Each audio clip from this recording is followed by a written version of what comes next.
नमस्कार, बहुत बहुत स्वागत है आप सभी का। मैं हूं आपके साथ प्रीति। आइए खबरों की शुरुआत करते हैं हेडलाइंस के साथ।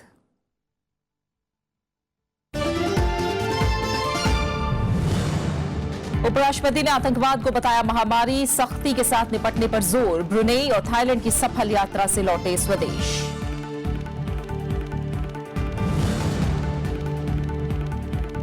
जम्मू कश्मीर में पीडीपी के तेवर सख्त, ठोस आश्वासन को लेकर केंद्र पर बढ़ाया दबाव। महबूबा मुफ्ती ने कहा, अनुकूल माहौल नहीं बनने पर अलग कर सकते हैं रास्ते।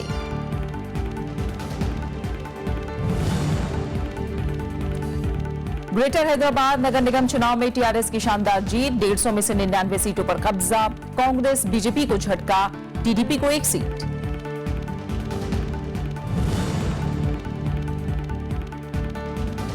दक्षिण गुजरात के नवसारी में भीषण सड़क हादसा, बस नदी में गिरी, 37 लोगों की मौत, 24 घायल, 4 की हालत गंभीर।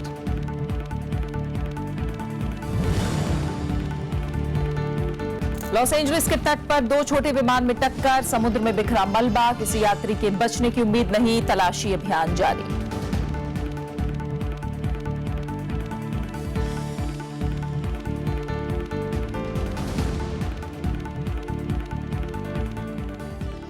और इस समय हम सीधा आपको लिए चलेंगे आंध्र प्रदेश के विशाखापट्टनम, जहां पर फ्लीट रिव्यू चल रहा है और बंगाल की खाड़ी के पास समुद्र तट पर भारतीय नौसेना की ताकत को आज राष्ट्रपति प्रणब मुखर्जी सलाम कर रहे हैं।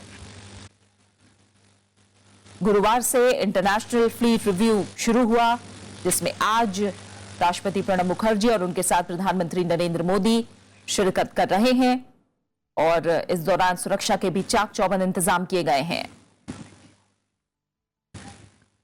इंटरनेशनल फ्लीट रिव्यू की समीक्षा आज राष्ट्रपति प्रणब मुखर्जी राष्ट्रपति जी अपने के द्वारा की जा रही है। साथ में प्रधानमंत्री नरेंद्र मोदी भी मौजूद हैं। भारतीय नौसेना की ताकत को आज राष्ट्रपति सलाम कर रहे हैं। कलर्स भी उनके लिए।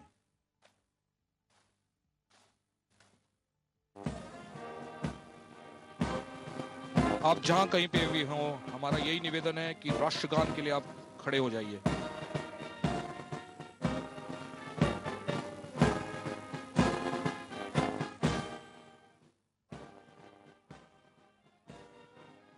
राष्ट्रपति सभी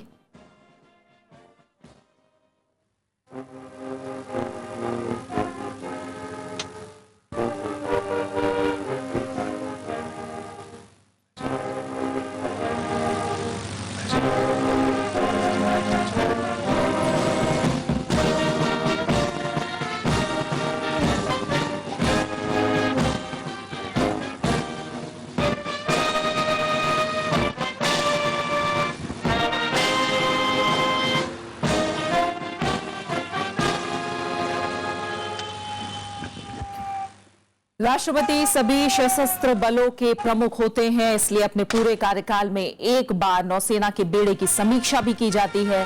प्रेसिडेंट्स फ्लीट रिव्यू की इस परंपरा को राष्ट्रपति प्रणब मुखर्जी भी निभा रहे हैं। और आइए अब कुछ और खबरों का रुख करते हैं। उपराष्ट्रपति मोहम्मद हामिद अंसारी ने आतंकवाद को एक महामारी बताते हुए इसे सख्ती से निपटने पर जोर दिया है। ब्रुनेई और थाईलैंड की यात्रा से स्वदेश लौटते वक्त उन्होंने ये बातें विशेष विमान में कही। उन्होंने कहा कि इस यात्रा के दौरान दोनों देशों के साथ आतंकवाद समेत कई और मसलों पर हुई बातचीत सफल रही।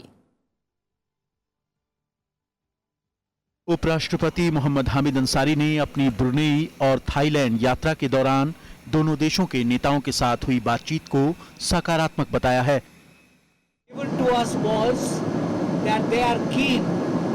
On developing their relations with India in different fields.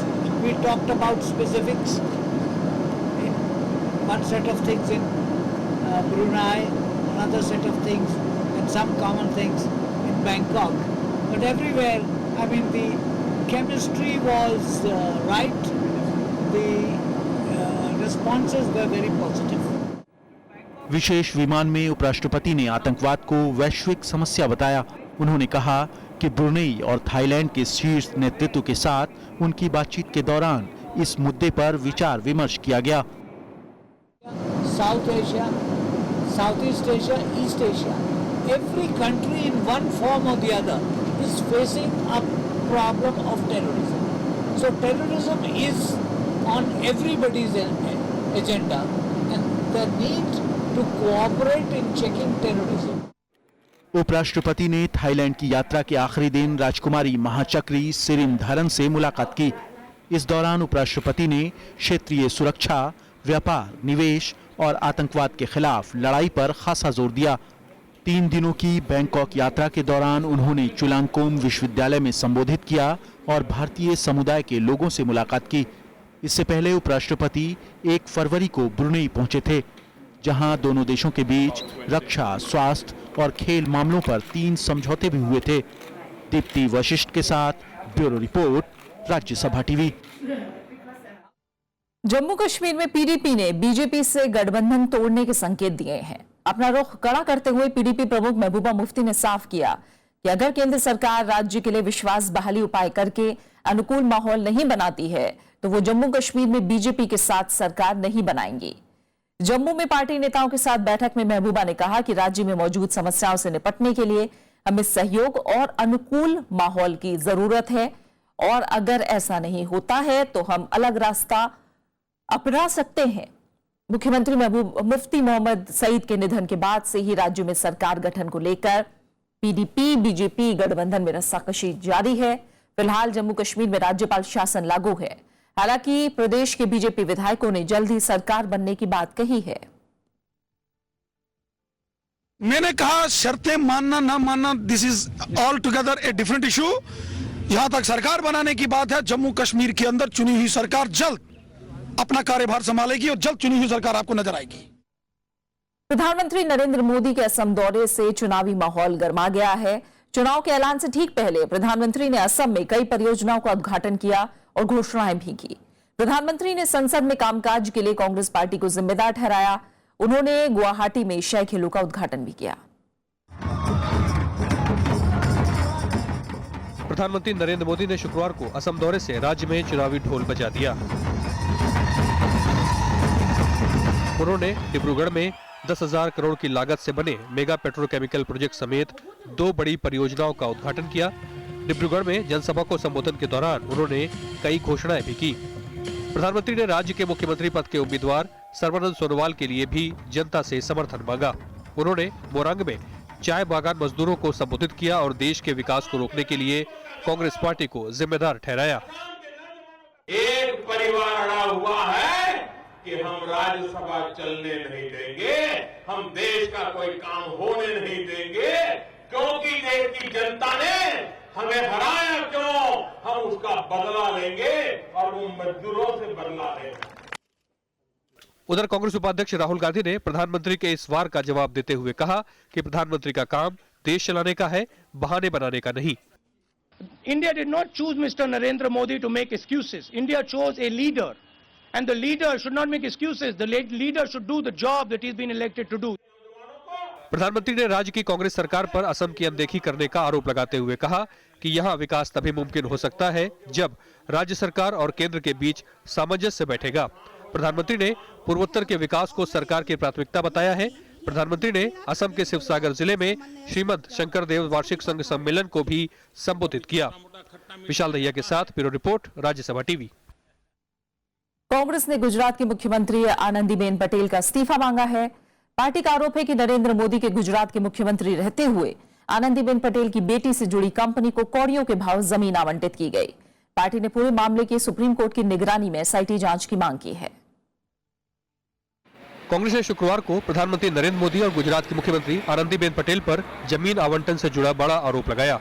Party नेता आनंद शर्मा ने कहा कि साल 2010 में गिर अभयारण्य के पास Wild Woods Resorts and Realties Private Limited यानी WWR को रिजॉर्ट बनाने के लिए 250 एकड़ जमीन दी गई थी।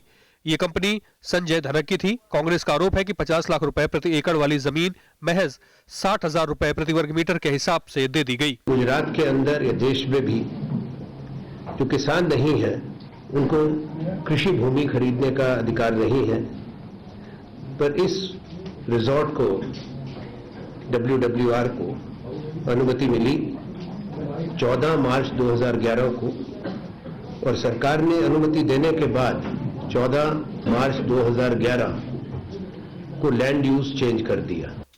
कांग्रेस ने आरोप लगाया कि संजय धनक ने बाद में यह जमीन दक्षेश शाह और दूसरे लोगों को दे दी थी।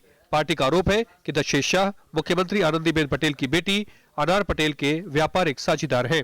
हमारी ये मांग है कि इसमें स्पेशल इन्वेस्टिगेटिंग टीम गठित की जाए माननीय सुप्रीम कोर्ट उच्चतम न्यायालय के द्वारा, और इसकी जांच हो जो समय सीमा के भीतर हो और पूरी सच्चाई देश के सामने आए। कांग्रेस ने प्रधानमंत्री से कुछ सवाल भी पूछे हैं। पार्टी ने जानना चाहा है कि क्या गिर अभ्यारण्य के पास सरकारी जमीन आवंटन बिना नियमों के किया गया, क्या जमीन के सही मूल्य का निर्धारण किया गया और क्या इस बारे में नरेंद्र मोदी को पता था। विशाल दहिया के साथ ब्यूरो रिपोर्ट, राज्यसभा टीवी। इस बीच बीजेपी ने कहा है कि जमीन का आवंटन पूरी तरह नियमों से हुआ और कांग्रेस के आरोपों में कोई दम नहीं है। पूरी प्रक्रिया जमीन की नियम अनुसार की गई है। पूरी प्रक्रिया में किसी भी प्रकार से न तो तहसील में, न तो जिले में, न तो प्रदेश में से, न तो सरकार में से किसी ने कोई दबाव किया है। पूर्ण प्रक्रिया में से पसार होने के बाद ये जमीन जिन्होंने डिमांड की थी उनको प्राप्त हुई थी। ग्रेटर हैदराबाद नगर निगम चुनाव में तेलंगाना के मुख्यमंत्री के चंद्रशेखर राव की पार्टी टीआरएस को भारी सफलता मिली है। 150 सीटों वाले नगर निगम में टीआरएस को 99 सीटों पर जीत मिली, तो असदुद्दीन ओवैसी की पार्टी एमआईएम ने पुराना प्रदर्शन दोहराते हुए 44 सीटें हासिल की। कांग्रेस को महज 2 तो बीजेपी को 4 सीटें और टीडीपी को 1 सीट पर जीत मिली।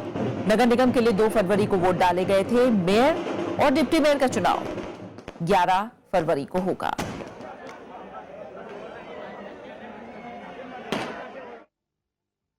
तंजानिया की छात्रा से बदसलूकी के मामले में कांग्रेस उपाध्यक्ष राहुल गांधी ने कठोर कार्रवाई का भरोसा दिलाया है। पुलिस ने इस मामले में अब तक 9 लोगों को गिरफ्तार किया है। 3 पुलिसकर्मियों को भी निलंबित कर दिया गया है। उधर विदेश मंत्रालय और तंजानिया हाई कमीशन की एक संयुक्त टीम ने बेंगलुरु का दौरा करके मामले में जांच की जानकारी ली। राज्य सरकार की कार्रवाई पर संयुक्त टीम ने संतुष्टि जताई है। तंजानिया की लड़की से बदसलूकी के मामले में शुक्रवार की शाम विदेश मंत्रालय और तंजानिया हाई कमीशन की एक संयुक्त टीम बेंगलुरु पहुंची। संयुक्त टीम ने कर्नाटक के गृह मंत्री से मुलाकात कर अब तक हुई कार्रवाई की पूरी जानकारी ली।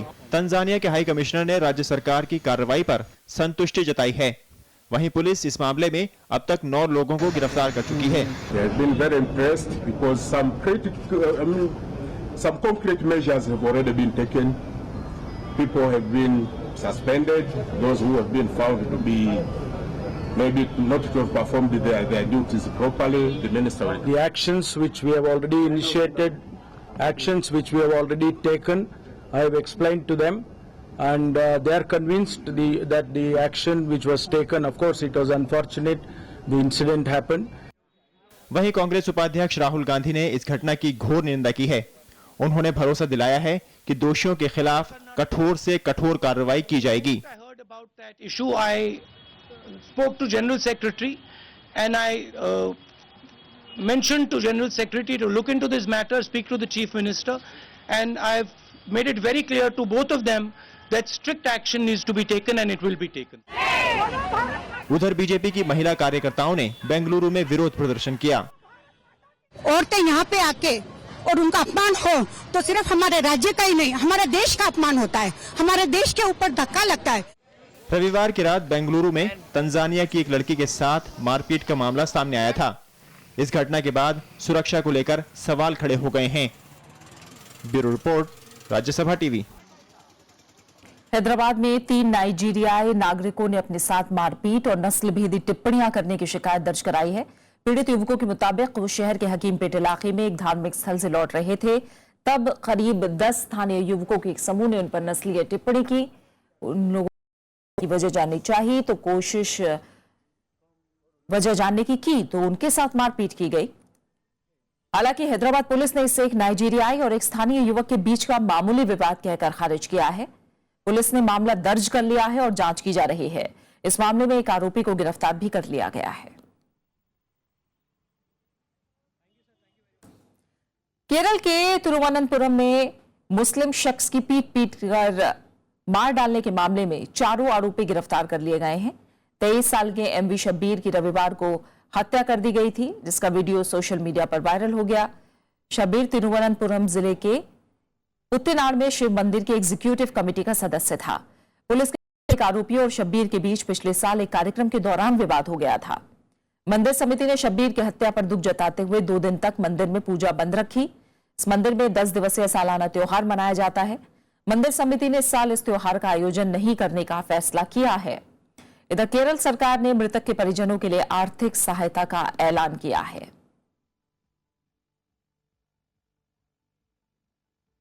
असहिष्णुता पर एनसीपी प्रमुख शरद पवार ने कल कहा कि एक खतरनाक स्थिति में पहुंच गया है।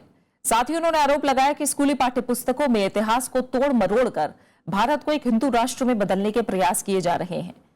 पवार ने मुंबई के वाईबी चौहान ऑडिटोरियम में देश के 70 इतिहासकारों के सम्मेलन को संबोधित करते हुए उनसे अगली पीढ़ी के लिए एक साथ होने और सच्चाई लिखने का आग्रह किया। शरद पवार ने इसके बाद ट्वीट करके कहा कि इतिहासकारों के साथ उनकी बैठक सिर्फ पहला कदम है और वो इस मुद्दे को आगे ले जाएंगे। नक्कीच त्याची चर्चा हीच आहे की काही घटकांचं हिंदू राष्ट्र ही कन्सेप्ट रुजवण्याच्या संबंधीचा प्रयत्न करतात की देशाला घातक आहे। हा देश हा सेक्युलर राहिला पाहिजे। सेक्युलर डेमोक्रेसी हा या देशाचा इतिहास असला पाहिजे आणि त्याच्यासाठी आपण जागरूक राहिलं पाहिजे असं या सगळ्या तज्ञांचं मत या ठिकाणी व्यक्त झालं। गुजरात के नवसारी जिले में राज्य परिवहन की एक बस के पुल से पूर्णा नदी में गिर जाने से 37 लोगों की मौत हुई है। 24 लोग जख्मी हुए हैं। घायलों में 4 लोगों की हालत नाजुक बनी हुई है। 20 फीट ऊंचे पुल से गुजरते वक्त बस चालक अपना नियंत्रण खो बैठा और बस पुल पर बनी लोहे की रेलिंग तोड़ती हुई नदी में जा गिरी। पुलिस हादसे की जांच कर रही है। घायलों को नवसारी के अलग अलग अस्पतालों में भर्ती कराया गया है। बस नवसारी से उकाई जा रही थी। हादसे पर दुख जाहिर करते हुए मुख्यमंत्री आनंदीबेन पटेल ने संबंधित अधिकारियों से राहत और बचाव अभियान तेज करने और पीड़ितों के रिश्तेदारों को जरूरी सहायता मुहैया कराने का निर्देश दिया है। छत्तीसगढ़ के सुकमा जिले में कल 43 नक्सलियों ने समर्पण कर दिया। इनमें 5 महिलाएं भी शामिल हैं। माओवादियों ने बस्तर रेंज के पुलिस महानिरीक्षक और जिला प्रशासन के वरिष्ठ अधिकारियों के सामने चिंतागुफा पुलिस थाने में समर्पण किया।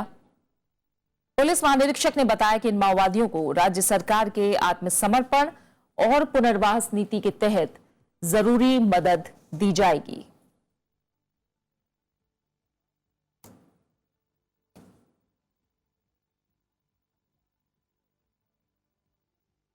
विदेश मंत्री सुषमा स्वराज ने शुक्रवार को अपने समकक्ष श्रीलंका के मंगला समरवीरा के साथ 9वें भारत श्रीलंका संयुक्त आयोग की बैठक की सह अध्यक्षता की। बैठक में मछुआरों की समस्या के स्थायी समाधान, आर्थिक संबंधों को और बढ़ाने समेत कई और मसलों पर चर्चा हुई है। भारत ने श्रीलंका के टिकोमाली में विशेष आर्थिक जोन स्थापित करने का प्रस्ताव दिया है। भारत और श्रीलंका ने मछुआरों से जुड़ी समस्याओं के स्थायी समाधान तलाशने पर जोर दिया है। श्रीलंकाई मत्स्य मंत्री महिंदा अमरवीरा मछुआरों के मुद्दों के हल की खातिर बातचीत के लिए जल्द ही भारत का दौरा करेंगे। विदेश मंत्री सुषमा स्वराज के साथ हुई बैठक के बाद इस मसले पर सहमति बनी। There was agreement that we need to find an innovative solution. There was agreement that it needs a lasting solution. And Sri Lanka has welcomed our invitation to their Minister for Fisheries to visit India. शुक्रवार को विदेश मंत्री सुषमा स्वराज ने अपने समकक्ष मंगला समरवीरा के साथ 9वें भारत श्रीलंका संयुक्त आयोग की सह अध्यक्षता की। बैठक के बाद श्रीलंका के एयरपोर्ट के नवीकरण, रेलवे के निर्माण और इंजीनियरिंग के क्षेत्र में सहयोग के निर्णय लिए गए। बाद में दोनों देशों ने शिक्षा और चिकित्सा में सहयोग के लिए 2 समझौतों पर हस्ताक्षर भी किए। The 2 MOUs that were signed in addition to the minutes, one was for the renovation of 27 schools in the northern province and another for the construction of a surgical unit and supply of medical equipment at the teaching hospital in Batticaloa. Sushma Swaraj और श्रीलंका के राष्ट्रपति मैत्रीपाला सिरिसेना ने श्रीलंका में भारतीय मूल के तमिलों पर बनी फिल्म लॉन्च की।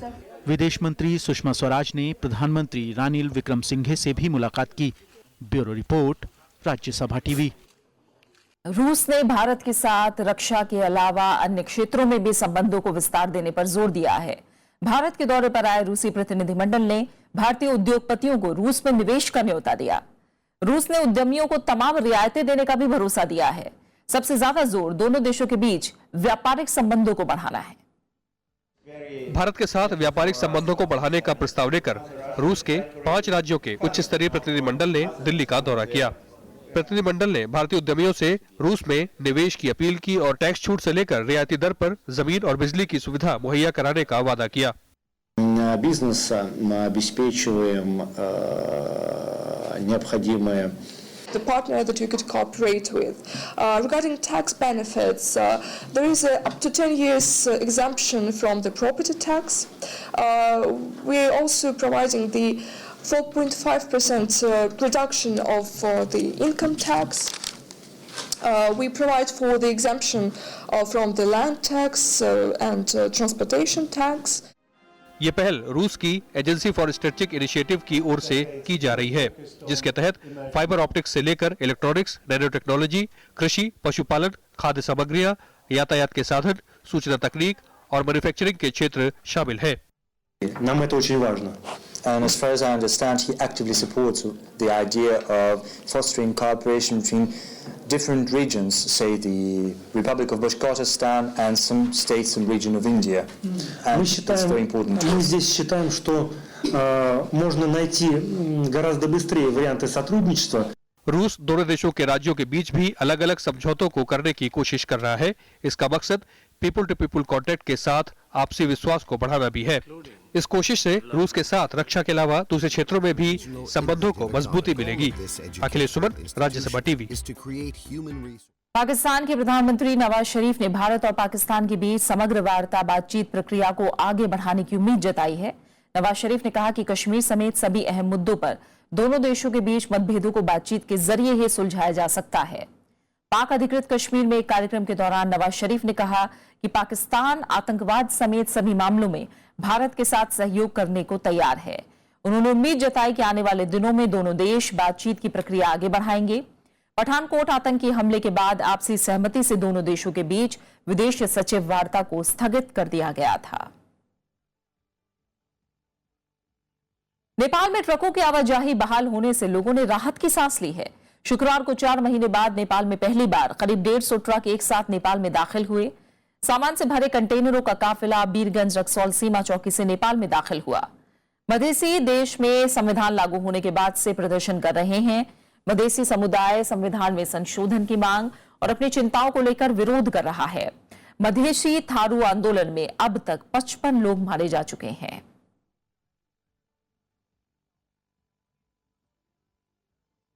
अमेरिका के लॉस एंजलिस में 2 छोटे विमान हादसे का शिकार हो गए हैं। हादसा उड़ान के दौरान हुआ। टकराने के बाद दोनों विमानों का मलबा सान पेड्रो के नजदीक समुद्र में जा गिरा है। हादसे में मुसाफिरों के बचने की उम्मीद ना के बराबर है। हालांकि अब तक ये साफ नहीं हो सका है कि दोनों विमानों में कितने लोग सवार थे। हादसा स्थानीय समय के मुताबिक करीब 3:30 बजे हुआ। अमेरिकी कोस्ट गार्ड मलबे के नजदीक लोगों को खोजने की कोशिश कर रहे हैं। हादसे वाले इलाके में समुद्री जहाजों की आवाजाही रोक दी गई है।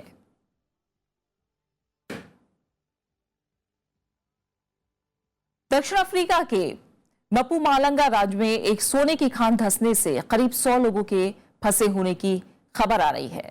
अब तक लगभग 50 लोगों को बाहर निकाल लिया गया है। मजदूरों की यूनियन के मुताबिक 115 मजदूर खदान हादसे में अब भी फंसे हुए हैं।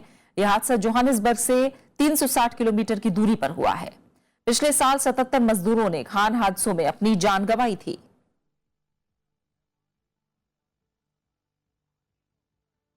ताइवान में आए तेज भूकंप में कई इमारतें गिर गई हैं। 6.4 तीव्रता वाले इस भूकंप में ताइवान ने भारी तबाही मचाई है।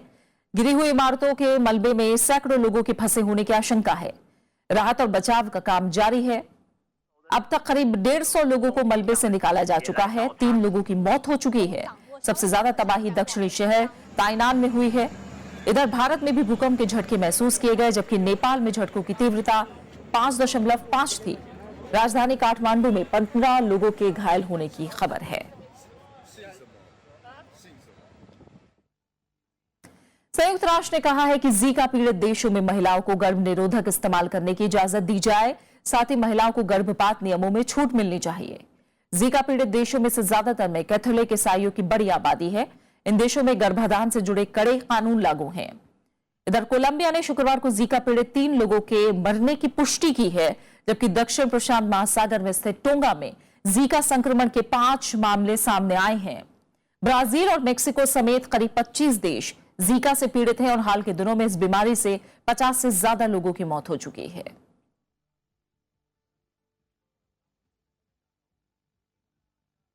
देशभक्ति गीत ए मेरे वतन के लोगों के रचनाकार कवि प्रदीप की आज जयंती है।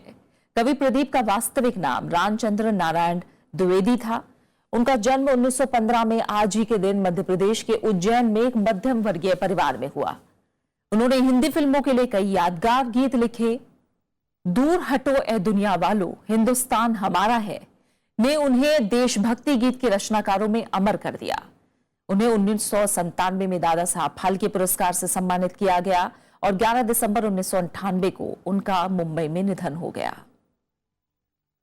हिमालय की चोटी से फिर हमने ललकारा है, दूर हटो दूर हटो दूर हटो है दुनिया वालों, हिंदुस्तान हमारा है।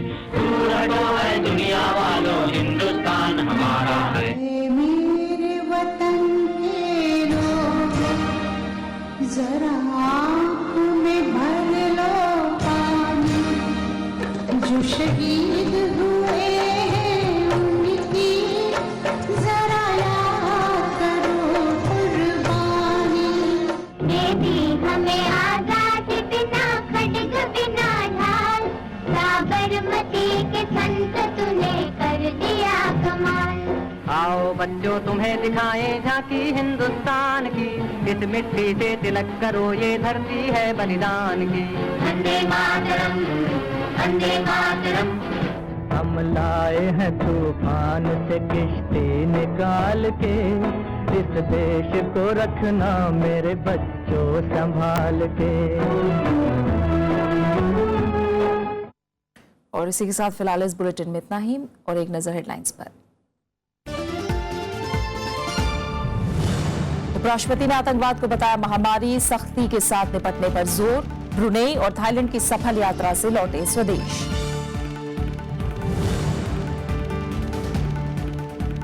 जम्मू कश्मीर में पीडीपी के तेवर सख्त, ठोस आश्वासन को लेकर केंद्र पर बढ़ाया दबाव। महबूबा मुफ्ती ने कहा अनुकूल माहौल नहीं बनने पर अलग हो सकते हैं रास्ते। ग्रेटर हैदराबाद नगर निगम चुनाव में टीआरएस की शानदार जीत, 150 में से 99 सीटों पर कब्जा। कांग्रेस बीजेपी को झटका, टीडीपी को 1 सीट।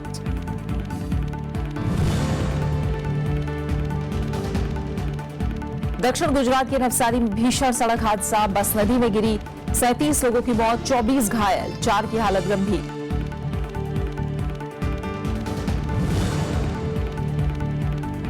लॉस एंजलिस के तट पर 2 छोटे विमानों में टक्कर, समुद्र में बिखरा मलबा, किसी यात्री के बचने की उम्मीद नहीं, तलाशी अभियान जारी।